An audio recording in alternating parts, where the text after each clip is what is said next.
Kota Salatiga merupakan kota tertua nomor 2 di Indonesia, yang membuat kita selalu merindukan beraneka macam kulinernya yang khas dan selalu menggugah selera. Bahkan jika dilihat dari sumber literasi yang ada, jejak bumbu rempah lokal sudah ada di pasar tradisional Salatiga sejak tahun 1813 hingga saat ini. Hal inilah yang membuat olahan kuliner di kota ini selalu kaya akan cita rasa. Dengan balutan keindahan pemandangan pegunungan dan hawanya yang sejuk, sangat pantas Salatiga mendapat julukan The Schoonstad van Midden Java atau kota terindah di Jawa Tengah di era pemerintahan Hindia Belanda.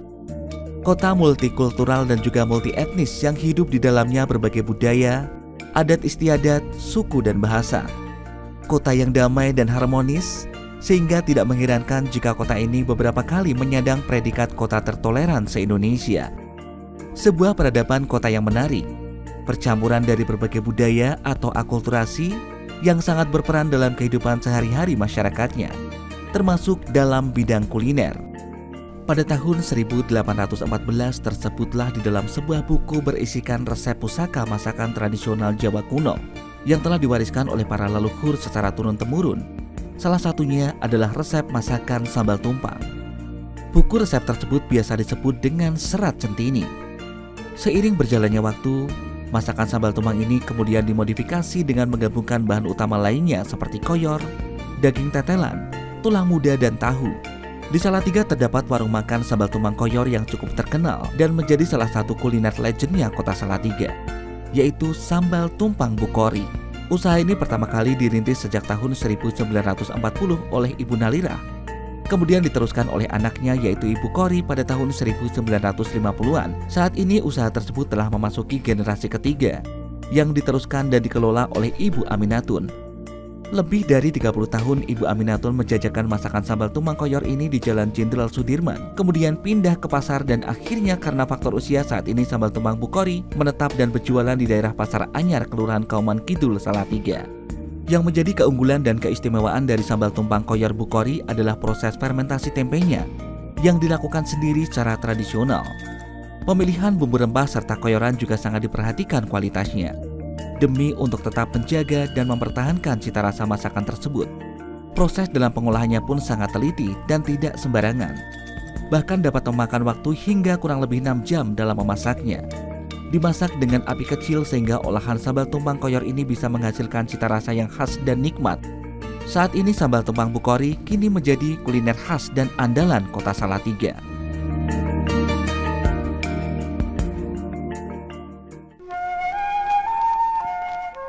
Dahulu kita pernah mengenal bus Estu, yang merupakan alat transportasi umum di Salatiga begitu populer saat itu.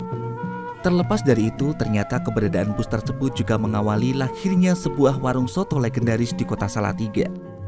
Berawal dari berjualan soto di halaman depan garasi Esto yang terletak di Jalan Langan Suko, Salatiga. Pada tahun 1940-an, Bapak Marto Setiko dan Ibu Sudarmi yang pertama kali berjualan soto dengan cara berkeliling di pagi hari dan ketika siang sampai sore hari mangkal di depan garasi bus Esto. Dari sinilah cikal bakal warung soto ini dikenal dengan sebutan Warung Soto Esto. Hingga akhirnya pada tahun 2009, Warung Soto Esto pindah dari halaman depan garasi bus Esto ke tempat yang baru. Jaraknya kurang lebih 200 meter dari garasi bus Esto dan masih tetap di jalan yang sama yaitu Jalan Langan Suko. Pengelolaan warung kemudian dilanjutkan oleh anaknya yaitu Ibu Sulasmi sebagai generasi kedua dari Warung Soto Esto. Keunikan dari soto Esto adalah dari segi cita rasa yang berbeda dibandingkan soto pada umumnya. Kuah sotonya bersantan, sehingga akan terasa lebih gurih dan rasa bumbu rempah yang kuat sangat terasa dalam sajian soto Esto ini. Bahan baku dalam mengolah soto ini seperti ayam kampung dan kelapa sebagai santan sangat diperhatikan dalam pemilihan kualitasnya. Semangkuk soto Esto disajikan dilengkapi dengan isian yakni nasi, daging suwir ayam kampung, tauge dan taburan potongan daun seledri. Kemudian soto akan disiram dengan kuah santan berwarna kekuningan yang panas, sehingga menghasilkan aroma yang sangat khas hasil dari perpaduan racikan bumbu rempah Nusantara. Menjadi pelengkap sajian, soto ini diberikan taburan kerupuk karak khas Salatiga.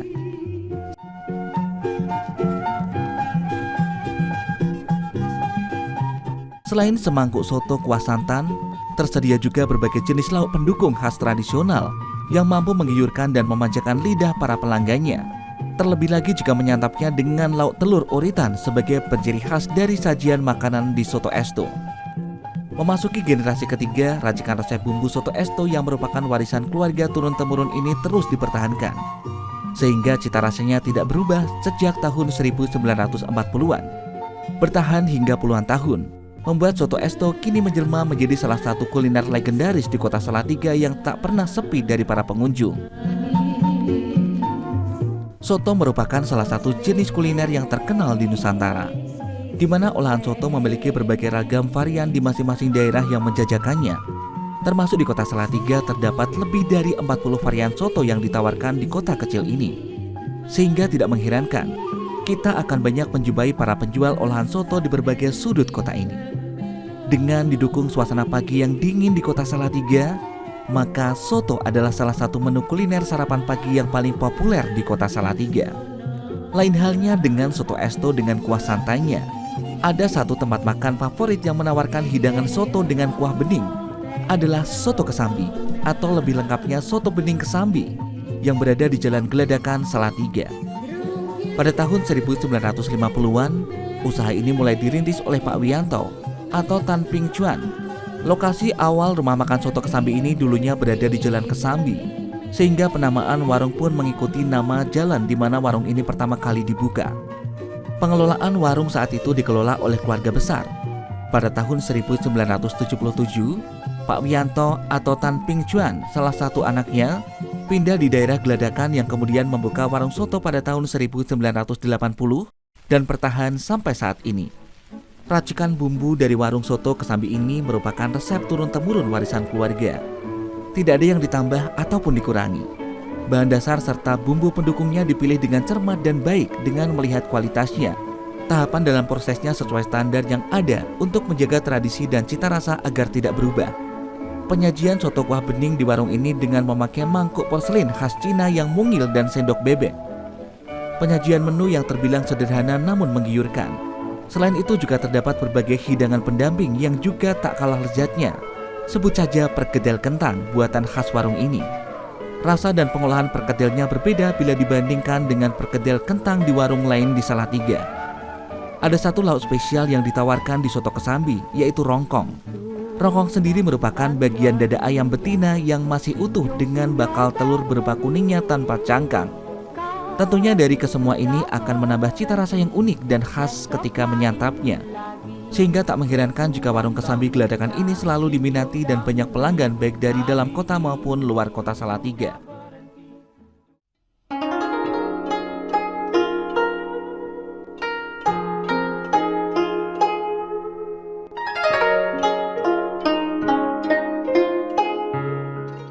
Menurut cerita sejarahnya, penamaan kata bakso ternyata berasal dari kata bakso yang dalam bahasa Hokkien memiliki arti daging yang digiling.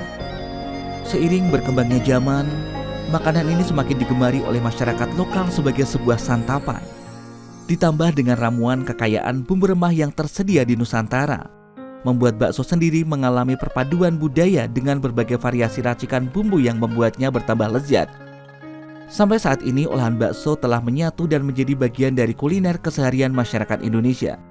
Di bidang kuliner, bakso merupakan salah satu wujud keberagaman kultural Indonesia. Di Salatiga terdapat warung bakso yang memiliki khas bakso putih dengan kuahnya yang bening. Masyarakat sekitar mengenalnya sebagai bakso Taman Sari. Olahan bakso di tempat ini sekarang menjadi salah satu olahan kuliner legendaris di kota Salatiga. Bakso Taman Sari dirintis oleh Ibu Indah Setiani pada tahun 1965 dengan menempati bangunan yang saat ini ditempati oleh Bakso Gigi Salatiga. Kemudian pada tahun 1972, usaha warung bakso ini pindah di dekat pusat kota Salatiga atau Tugu Bundaran Salatiga yang bernama Taman Sari.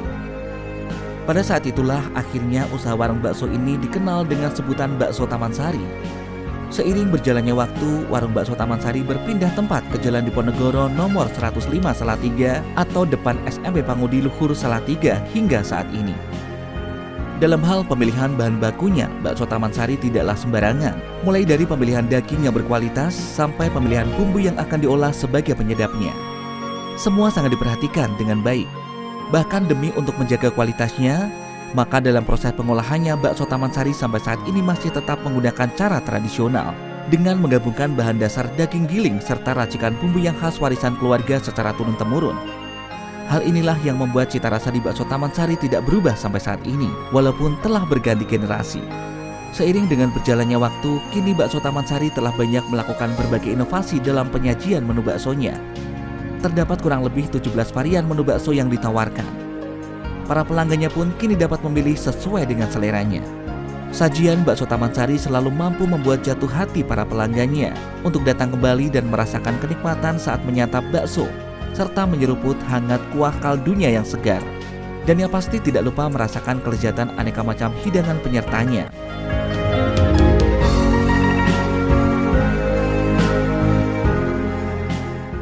Migrasi masyarakat Tionghoa dari daerah pesisir ke daerah pedalaman menghadirkan sebuah pemukiman baru di sebuah daerah.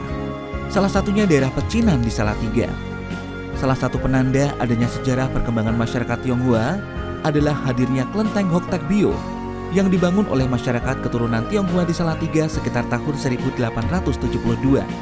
Dari sinilah kemudian muncul sebuah makanan ringan atau kudapan legendaris Salatiga, yaitu enting-enting gepuk, yang pertama kali dikenalkan pada tahun 1929-an oleh Ku Chung Hu. Baru kemudian pada tahun 1930-an, enting-enting gepuk mulai diproduksi dalam jumlah banyak dan diperjualbelikan secara umum dengan merek dagang enting-enting gepuk Cap Kelenteng dan Dua Holo hingga sampai saat ini.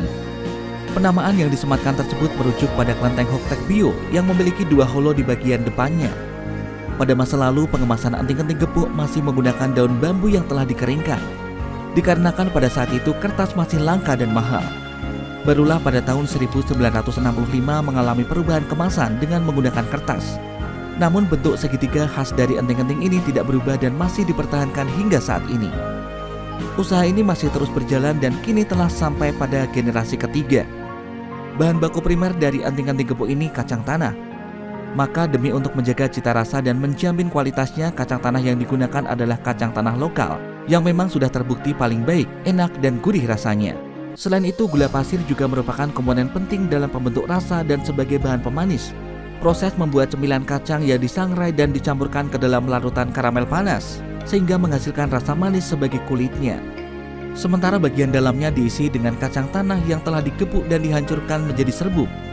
Dari proses penggepukan inilah yang akhirnya tersemat kata gepuk pada produk tersebut. Seluruh rangkaian proses produksinya dari tahun 1929 sampai sekarang tidak mengalami perubahan sama sekali. Masih terus mempertahankan resep warisan dari Ku Chung Hu. Perlu sebuah proses panjang dalam pengolahan dengan masih mempertahankan cara tradisional, sehingga dapat tercipta sebuah rasa untuk mendapatkan enting-enting gepuk yang nikmat dan sempurna. Salah satu keunggulan dari kudapan manis ini adalah dapat disimpan dalam waktu yang relatif lama.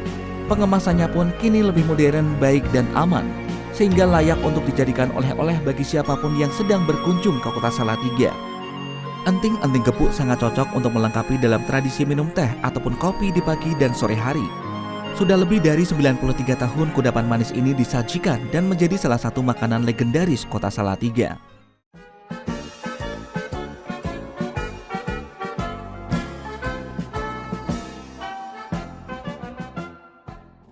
Kedatangan bangsa Belanda yang menjajah dan kemudian tinggal menetap di Nusantara ternyata memberikan pengaruh yang cukup besar di berbagai aspek kehidupan.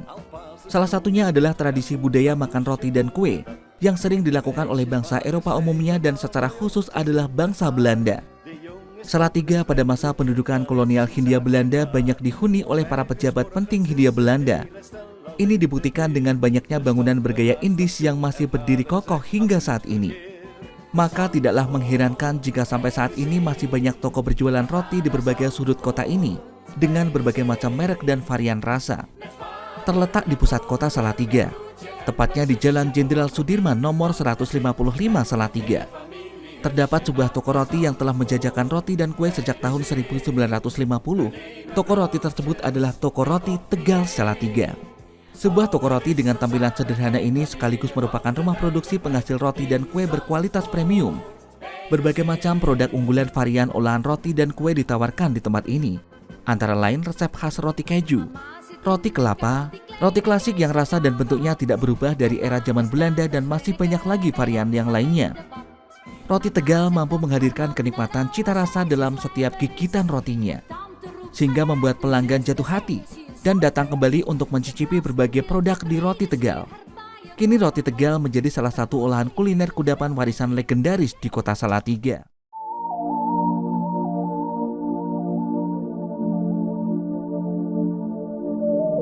Singkong adalah tanaman tahunan tropika dan subtropika yang dalam bahasa Indonesia dikenal dengan ubi kayu atau ketela pohon.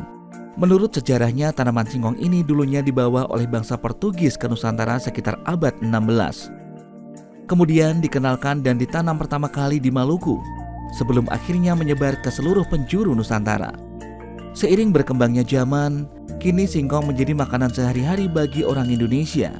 Kini singkong juga telah mengalami berbagai inovasi dalam hal pengolahannya dan menjadi sebuah olahan kuliner yang nikmat. Salah satu jenis olahan kudapan terkenal dan merupakan hasil dari pengolahan singkong salah satunya adalah getuk. Kini olahan kudapan getuk ini menjadi makanan khas yang sering dijumpai di berbagai wilayah di Jawa Tengah. Seperti halnya di Salatiga, terdapat sebuah rumah produksi pengolahan singkong menjadi kudapan khas asli Salatiga. Di tempat ini, olahan kuliner getuk tradisional dengan nama brand Getuk Ketek Satu Rasa diproduksi.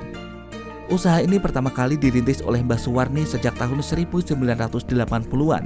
Sampai saat ini pengelolaan usaha diteruskan dan dikembangkan oleh anak-anak Mbah Suwarni yang merupakan generasi kedua dalam keberlangsungan usaha ini. Bahan baku utama dari olahan getuk tradisional ini yang terpenting adalah dari pemilihan singkong yang mempunyai kualitas baik. Selain kelapa sebagai bahan pendukung utama, juga sangat selektif dalam pemilihan mutu bahannya.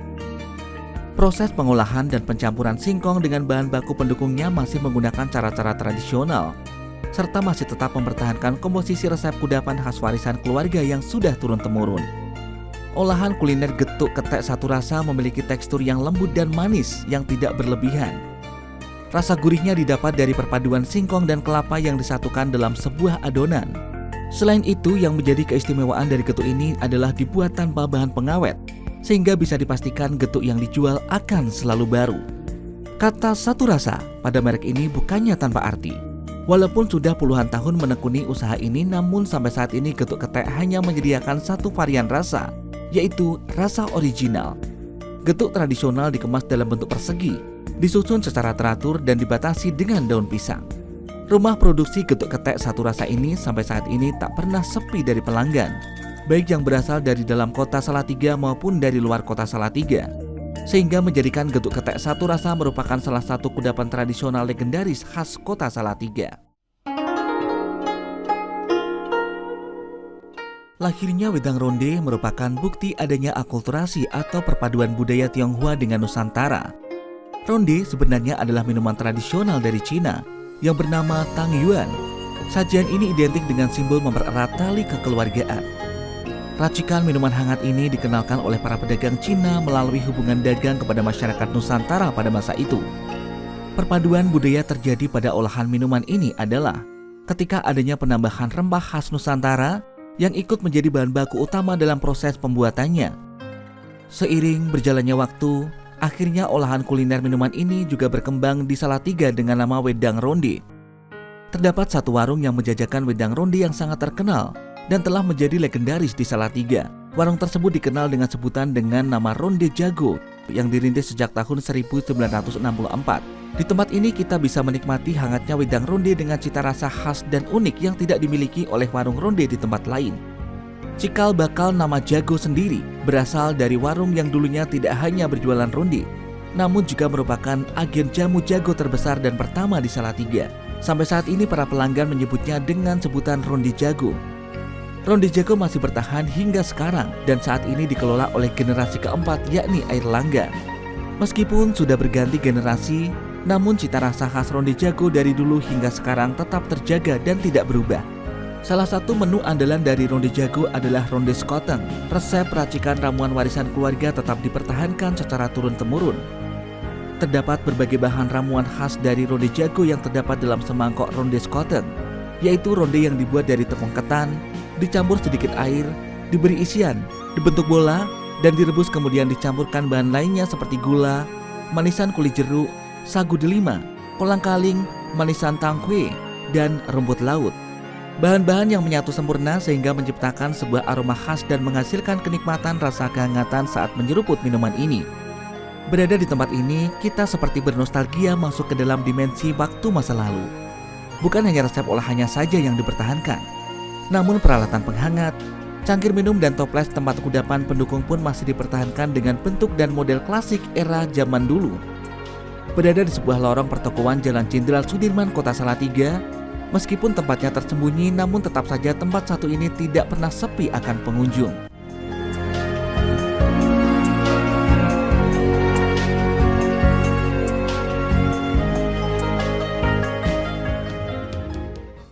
Secara geografis, letak Salatiga berada di dataran tinggi dan dikelilingi oleh pegunungan aktif. Hal inilah yang membuat kondisi tanahnya sangat subur sehingga cocok untuk ditanami berbagai jenis tanaman. Dari sejak zaman VOC, Salatiga telah menjadi pusat penanaman perkebunan kopi. Bahkan beberapa referensi mengatakan Salatiga merupakan salah satu lumbung kopi VOC di Pulau Jawa. Sebagian besar kopi yang banyak ditanam di Salatiga adalah jenis kopi Robusta. Jenis kopi ini sangat cocok ditanam dan akan tumbuh baik dan berbuah di ketinggian kurang dari 1000 mdpl. Kopi Robusta Salatiga memiliki ciri khas rasa yang unik, yaitu pahit dan clean. Hal inilah yang membuat jenis Robusta di Salatiga banyak diterima dan digemari oleh para pecinta kopi, baik dari seluruh penjuru Nusantara maupun mancanegara. Salah satu produsen pengolah kopi Robusta yang sangat terkenal dan telah melegenda di Salatiga adalah Kopi Babah Kacamata. Olahan kopi Robusta cap babah kacamata ini telah ada sejak tahun 1965-an. Pada mulanya usaha ini dirintis oleh Tan Chun Guan atau Warsono. Penamaan merek kopi babah kacamata sendiri justru berasal dari para pelanggan. Hal ini dikarenakan pada saat itu sosok Tan Chun Guan atau Warsono selalu memakai kacamata ketika menjaga dan berjualan di toko kopinya.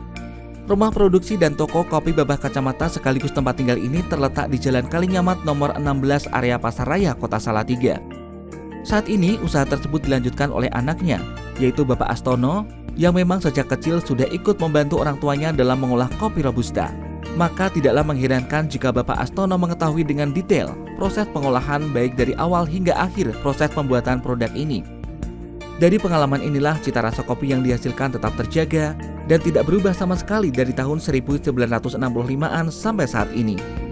Proses pengolahan adalah kunci dalam menjaga kualitas produk tersebut, maka berawal dari pemilihan biji kopi yang baik dan berkualitas. Proses tersebut harus memperhatikan beberapa hal.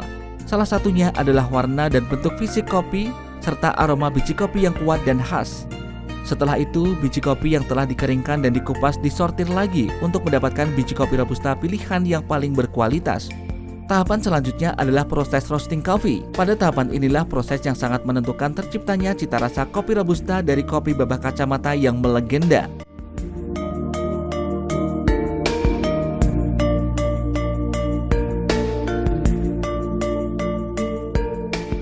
Setelah melalui proses pendinginan, maka dilanjutkan dengan merubah biji kopi hasil roasting menjadi bubuk kopi untuk selanjutnya masuk proses pengemasan dan akhirnya dijual ke masyarakat.